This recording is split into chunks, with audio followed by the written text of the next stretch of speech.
Welcome to an audio newspaper full of very unserious, partially real stories that the world needs to hear.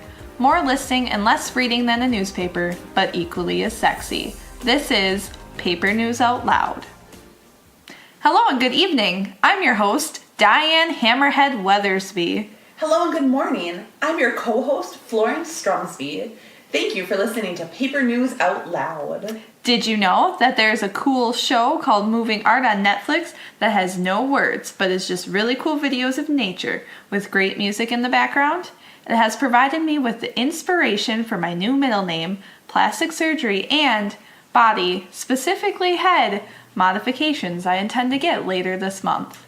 I think this is a good look for your UFC career, since you've been trying to get that off the ground for a while now. Your opponents will be too terrified to look at you. What animal/part of nature inspired this new look? It was the ocean, and specifically the hammerhead shark. The moment I really identified with it was when you pointed at the screen and said, "Hey, you're on TV." I knew I was looking at my true kin. I'm sure it's because of your graceful swimming movement and unquenchable appetite for fish. I'm truly a wonder to behold. So what do groundhogs and hammerhead sharks specifically, not just regular hammerheads, have in common? Literally the only thing I can think of is that their names are both compound words. Let's dive into our headline. Happy Groundhog's Day, Diane. Groundhogs, as everyone knows, will one day evolve to rule the world. When groundhog historians look back in time using technology that vastly surpasses our own, they will find that their reign actually began on Groundhog's Day. While it was a slow process, they did eventually overtake our forces in a world-renowned battle in South Dakota. But that's the future. Let's focus on the past. Diane, would you like to tell us a thing or two about how Groundhog's Day started? Think back to 1887, a time before internet or reliable weather prediction technology. Back in the days of old, groundhogs were relied upon for accurate weather information. They were the first meteorologists, and there were special schools devoted to teaching these little creatures how to read patterns in the clouds and measure atmospheric pressure. That's not entirely true. Groundhogs didn't need to take classes. If there was one thing they were naturally good at, it was knowing when winter was going to end. The tradition states that when a groundhog leaves its hibernation hole and sees its shadow, there will be 6 more weeks of winter. If it does not see its shadow, we will see an early spring. This tradition actually has roots in a Christian holiday called Candlemas.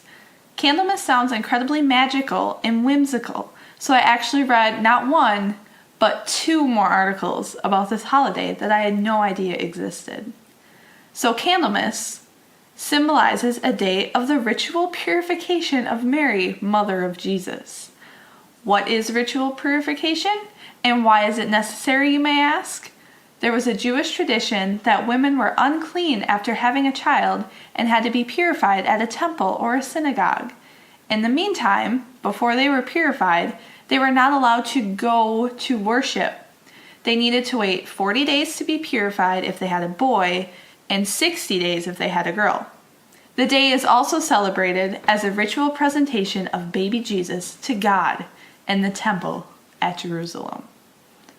So the reason this festival is called Candlemas is because that is the day the church would bless all the candles that would be used for the year, and people would place candles in their windows at night as well.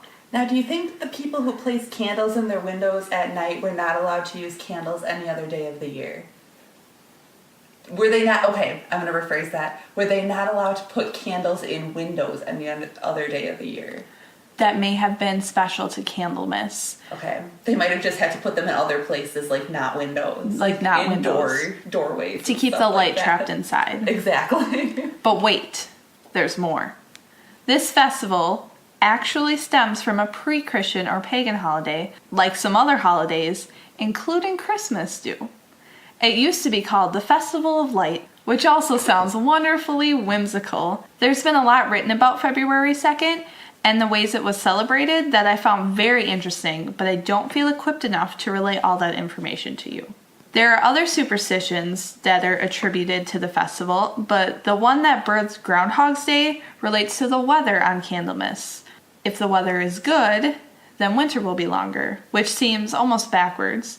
And if the weather is rainy, then winter is almost over. So if it's like a rainy, cloudy day on Candlemas Day, then winter's almost done. Okay. I guess that's like a sign of spring coming, that you're getting rain instead of snow. I don't know. And if it's snowy, then what does that mean? It's all up in the air. All hope is lost. Germans eventually took this concept of the weather prediction on February 2nd, but they used hedgehogs to predict the weather. So I love hedgehogs, and I think they are in many ways superior to the groundhog. But when Germans migrated across the pond from Europe to North America and settled in Pennsylvania, groundhogs were more abundant and up to the weather predicting task. So what makes groundhogs good at weather prediction? Like, they're just furry, less cute squirrels. Just kidding, they're more cute. But anyway, I digress. They're genetically predisposed to weather prediction, actually. It's because they eat so many fruits and vegetables, and that's what makes them healthy.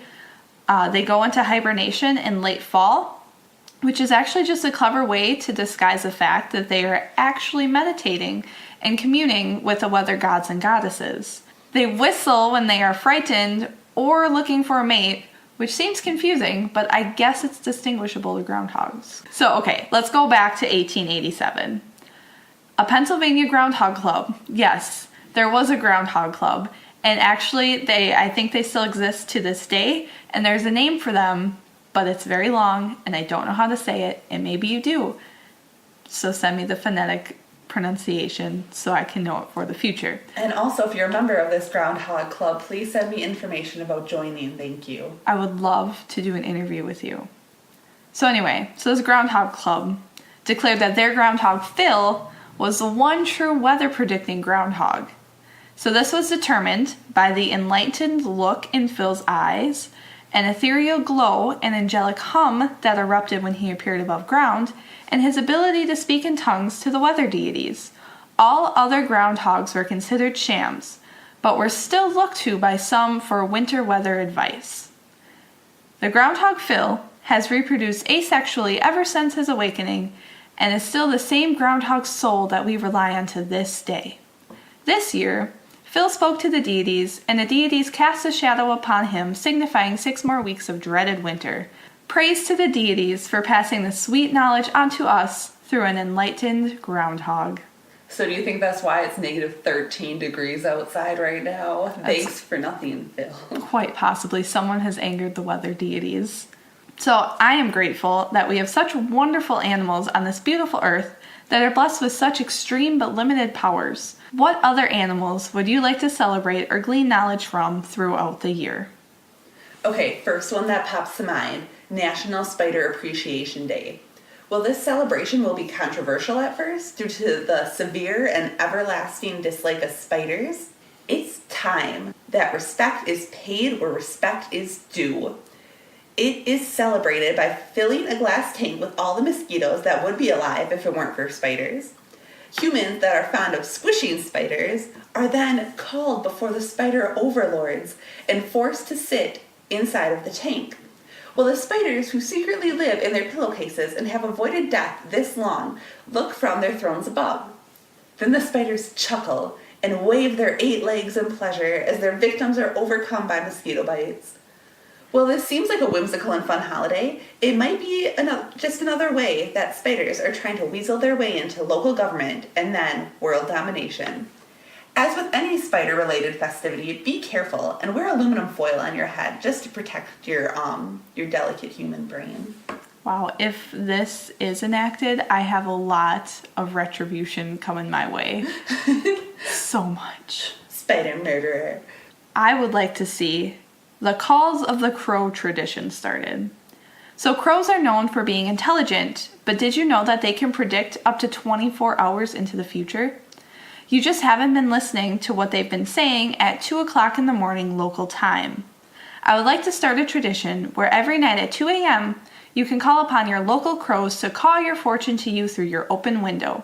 This will help everyone better prepare for their day and be proactive instead of reactive. The crows will regain a sense of purpose and belonging to human society. One caveat to this is that crows require a lot of macaroni and cheese to summon their psychic powers, so humans will have to limit themselves to only 3 servings a week to save enough for our winged friends. Okay, so, as we've learned earlier, there's a lot of masses. Candlemas. Candlemas. That's how I pronounce it, because we say Christmas, Christmas. Candlemas. Maybe it is Candlemas, and I said it completely wrong. Whatever. Christmas. It's over now. Miss this, miss that, mass this, mass that, who knows? Why not make a mass miss in early April that's fun for the whole family? Fishmas. No fish are consumed on this holiday. Instead, everyone goes out and cleans up local waterways and beaches. Guess what, my dudes? Fish don't like living in our nasty garbage, much like you wouldn't like living in your neighbor's nasty garbage. Not only is this holiday fun for the whole family, because you get to make the world a better place, but you could also possibly meet Tom the Trout, the friendly talking fish that sometimes bumps into families who clean up riverways. If you can answer his riddle, you could possibly be granted a wish. Wow. Speaking of being environmentally conscious, which is something we can all improve upon, it's time to fully appreciate the monarch butterfly in the Monarch Butterfly Appreciation Extravaganza holiday that I have planned. The migration patterns of the North American monarch butterfly have been tracked and well documented because it is incredibly interesting and unique. The monarch butterfly has also seen a decline in their population in recent years. Once a year, perhaps on March 4th, everyone is required to honor the life and migration of the butterfly by mimicking the entire process over a 24-hour period. At 6 a.m. on March 4th, everyone rises and participates in a local 5K run if they are able to, in order to symbolize the migration north at the end of hibernation. Then, everyone wraps themselves tightly in a ball of saran wrap and jelly. After 4 hours, they emerge. This symbolizes the egg hatching. Then they eat salads for 1 full hour and climb a tree to build a chrysalis out of blankets and butter. This symbolizes a transformation from a caterpillar to a butterfly. While within the chrysalis, they must fashion an elaborately decorated monarch butterfly costume. After 10 hours, they emerge once more. Everyone changes into their costumes and pretends to fly around for the remaining hours.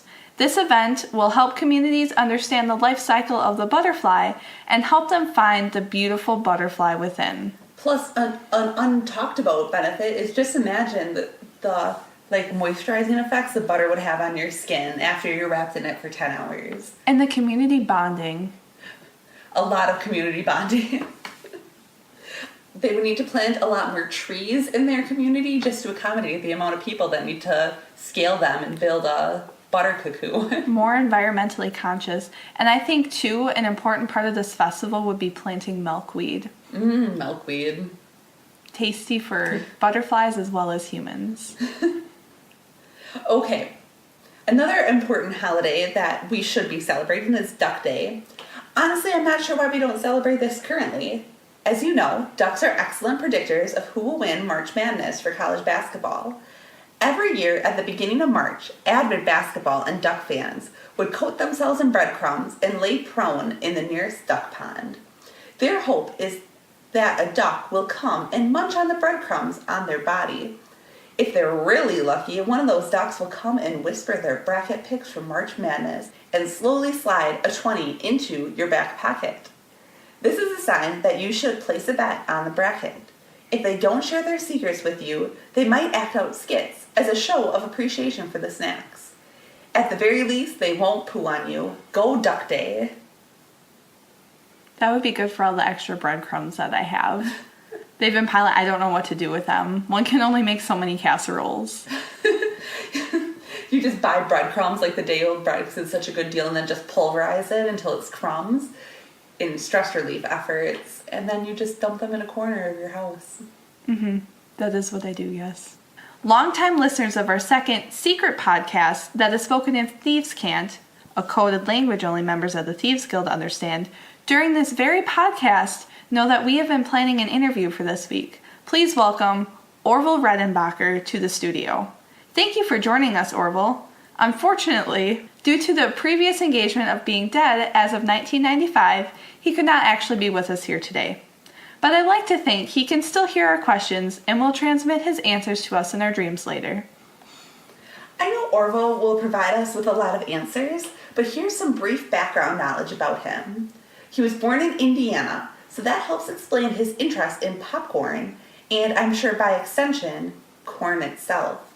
He grew up on a corn farm and was active in his community's 4-H organization. He went to school to study agronomy, and from there went on to reinvent the popping corn by creating a new hybrid corn. But I'll let Orville do the talking from here on out. Indeed we shall. Florence, would you like the honor of asking our guest the first question? I'd be delighted to. So Orville, what made you choose corn as your horticulture muse? I'm sure that answer will be fascinating. My question is as follows. Did you imagine that the popcorn industry would take off and evolve in the ways that it did? Specifically, popping machines and special seasonings? I feel that answer in my soul. Orville Redenbacher is an incredibly interesting conversationalist. Here's my next question. What's your favorite popcorn topping? Personally, I enjoy some white cheddar seasoning or mixing in M&Ms with some classic salt and butter popcorn. Yes, the white cheddar seasoning is good, and there's such good ranch seasoning too. My next question is thus. What is your foolproof way for getting popcorn kernels out of your teeth? I imagine that you've eaten a lot of popcorn in your testing phases and throughout your life, and that you have some very unique ways to either prevent or get rid of those nasty popcorn kernels that just lodge themselves right in your gums. I'm feeling sleepy already in anticipation of the dream answers. Since you are and have always been clairvoyant, what is the next big thing that is going to happen in the popcorn industry? I'm dying to know. I'm very excited. Your dreams are going to be wildly vivid tonight. No more than usual, Florence. One question that has always plagued me has been about your process. I know you did not invent popcorn, even though you did revolutionize the industry. Did you try to pop other vegetables before you finally decided corn had the best results? What was that process like? I imagine Orville will respond with a few clever word puns, and I'm looking forward to receiving that at around 2 a.m. this morning. All right, Orville, final question. Do you have any advice for up-and-coming foodsmiths? Truly fascinating. This has been a roller coaster. We would just like to thank Orville again for joining us later in our dreams tonight. And just remember, listeners, if you wake with a subtle taste of buttered popcorn in your mouth, that means Orville visited you too. Just remember to keep a notebook on your nightstand so you can hastily jot the answers down when you first awake. I intend to leave a bowl of freshly popped and buttered popcorn under my pillow as an offering to Orville and a thank you for his knowledge. Dear listener, you know we are committed to providing you with happiness and enjoyment. We made an agreement with a tree spider that we would do just that, and here we are to deliver. You may remember Eamon from last week's community art. This week we have another submission from him in the form of an ad for his show. I'm going to let him and his co-host Zeb take over right now. You're out with friends in an undisclosed location enjoying some kind of beverage. You look around and you notice that, one by one, each friend is disappearing. When they disappear, you can't remember their faces and you lose all memory of them. Finally, you're just left with these two friends, but you've never met them before. It's Eamon and Zeb from the But Yeah podcast. Your new friends that you've known forever. They like to talk. They tell you things. They ask you things, strange things. What should you wear with your third brown shoe? What organ of the body produces kindness? Or smell? What if the bicentennial man enslaved his old robot body? What if you could get 3 meats in one tub, like Neapolitan ice cream? Can you vape a ship into a bottle? As the night wears on, you find your head is refilled with knowledge. New and better knowledge. Messy, convoluted, and confusing. Soon, Eamon and Zeb are gone too, and you're alone, disembodied in a room with just your thoughts and everything you learned on the But Yeah podcast. Now on Apple Podcasts, or whoever you get your podcast from at a 3 a.m. roadside vegetable stand.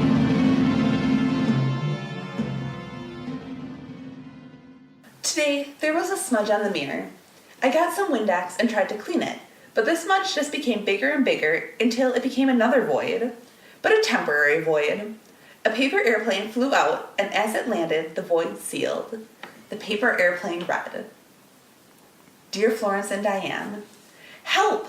I was working on some simple magical spells, and I accidentally turned my 3 children into cast iron skillets. They're sentient and communicate with me, but I have no idea how to care for them now that they're not human. I'm looking into a spell to change them back, but in the meantime, how in the world do I take care of these things? Sincerely, S.O.L. Skillets out of luck. Yikes. Use this as a lesson, listeners, to never use spells to increase calcium intake in young humans. This is a very common side effect. While you're trying to find a way to change them back, we reached out to WikiHow to help us help you. First, what you should know is that cast iron skillets aren't like other pans or children. First and foremost, they are immortal. If properly cared for, they can literally last a lifetime.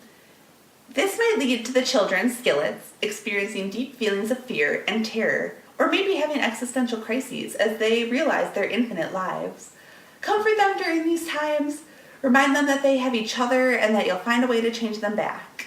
Introduce them to complex topics in philosophy.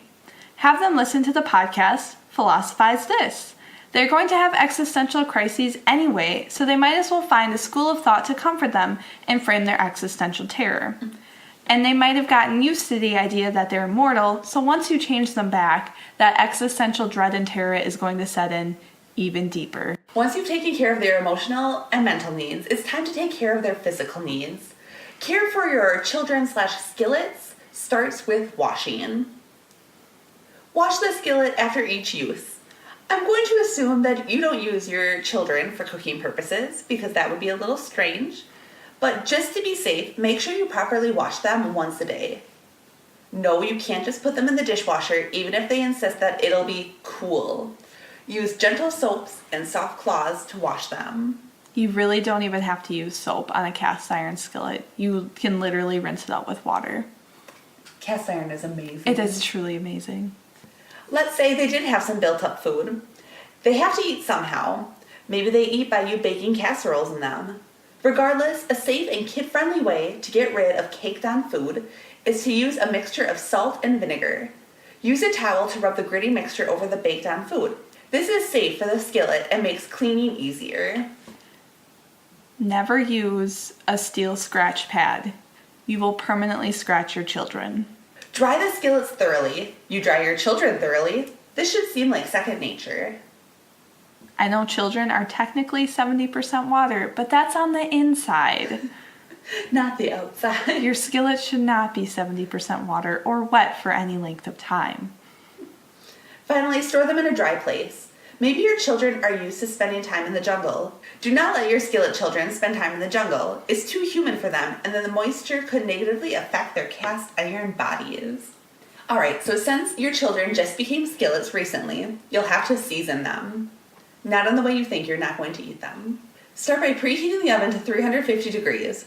No worries, they're cast iron now, so the experience will be similar to relaxing in a sauna. Then you'll want to wash and dry them as described earlier. Coat the skillets with fat. I know for a fact that kiddos are going to love this one. Simply put some oil like olive oil or vegetable shortening on a paper towel and coat the inside of the pan. This might tickle the little ones a little bit, but it definitely won't be painful. Also, if you don't have any lard or oils on hand, you can just rub a couple Happy Meals over the skillets. It'll work all the same. Once they're all nice and fattened up, bake them for 2 hours. Like I said before, the process will be cozy and completely safe for them. If you're worried about them getting bored while in the oven, set up a TV with a movie playing on it in front of the oven glass to keep them entertained. Repeat the process one more time. This will protect them from the dangers they could face as an iron skillet. Okay, let's say hypothetically you did all this, but you're not having any luck finding the spell to reverse the original spell, the spell that turned them into skillets. And gasp, you notice that Tommy has a small spot of rust on his handle. What do? For starters, soak the skillet in a half white vinegar, half water solution for at least 3 hours. This will not be fun for the kiddos. It will be similar to if you sat in a bathtub of vinegar for 3 hours. Maybe play them some music so that they stay relaxed. After the soak is done, you can buff out any rust spots that you see. Rinse dry and re-season as described earlier. Then there are some questions that the WikiHow can't answer, specifically around how to parent a set of skillets. While I've never parented anything, and to speak frankly, I can't even parent myself, I think we have some tips that could help you. 1. Give them each their own cupboard. This will help avoid fights and give them a chance to customize their space to match their personalities. 2. Do not send them to public school. Have you been to public school as a regular human? It's terrible. Just imagine that, but now you're a cast iron skillet who can't catch a ball in gym class. Look into homeschooling or private school that's accepting of children that are different objects. Let them ask questions about their current state and accept that you played a role in the fact that they don't have toes. Sure, they might be angry, but can you blame them? Just let them know you're sorry and listen to their concerns. And really, are there even any helpful tips for parenting? You'll just have to wing it like everybody else, probably. We hope that you get your own flesh children back instead of your iron children. Flesh children are easier to hug. Hey, Florence. Yeah? Can you pull this train into the motivation station? Choo choo. Okay, we all fail sometimes. Just like Skillets Out of Luck failed at that spell. The whole world isn't goody gumdrops and smiling frolicking kittens.